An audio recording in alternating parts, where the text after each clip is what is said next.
the dishes are washed and the sink rinsed out, there remains in the strainer at the bottom of the sink what I will call momentarily some stuff. Now, any rational, intelligent, objective person would say that this is simply a mixture of food particles too big to go down the drain, composed of bits of protein, carbohydrates, fat, and fiber.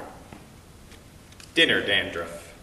Furthermore, the person might add that this material was first sterilized by the high heat of cooking and further sanitized by going through the detergent and hot water of the dishpan and rinsed. No problem. Any teenager who has been forced into washing dishes knows that this explanation is a lie. That stuff in the bottom of the strainer is toxic waste. Deadly poison. A danger to health. In other words, it's about enough to make you hurl. Oh, please. Your mom deals with this stuff all the time.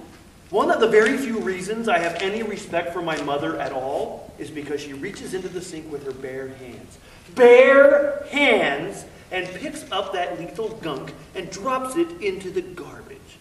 To top that, I saw her reach into the wet garbage bag and fish around in there looking for a lost teaspoon. Bare-handed! A kind of unbelievable courage. She found the spoon in a clump of coffee grounds mixed with chicken fat and scrambled eggs. I almost passed out when she gave it to me to wash.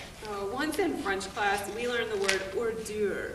And when the teacher told me it meant unspeakable filth, I knew exactly what she was talking about. I see it every night in the bottom of the sink. That night at dishwashing time, I told my mother we have ordure in the sink.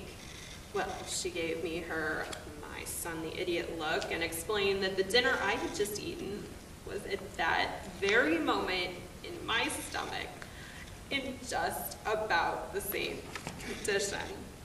Rotting. No matter what my mother thinks, I know that the stuff in the sink strainer is lethal and septic. It will give you leprosy or something worse if you should ever accidentally touch it. You must never touch any other part of your body with your fingers until they have scalded and soaked and rinsed your hands. Even worse, I know that the stuff can congeal and mush up and mutate into some living thing that can crawl out of the sink during the night and get loose in your house.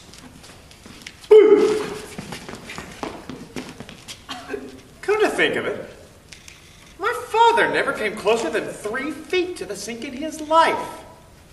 My mother said he was lazy, but I knew that he knew what I knew about gunk. I told him once, I bet Jesus never had to wash dishes and clean the gunk out of the sink. He agreed. It's the only theological discussion we ever had. Imagine a high school graduation speech. The speaker addresses the students and asks, How many of you would like to be adults, independent, on your own citizens? Well, all hands would go up with some enthusiasm, and the speaker would give them this list of things that grown-ups do. Clean the sink strainer. Plunge out the toilet. Clean up babies when they poop and pee. Wipe runny noses.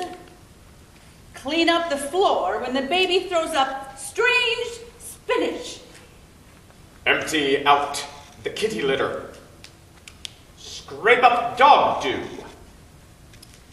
Bury dead pets when they get run over in the street. When you can do these things, then you will be adults. Some of the students may not want to go on at this point, but they may as well face the truth. Taking out the garbage of this life is a condition of membership in community. Being an adult is dirty work. But someone has to do it.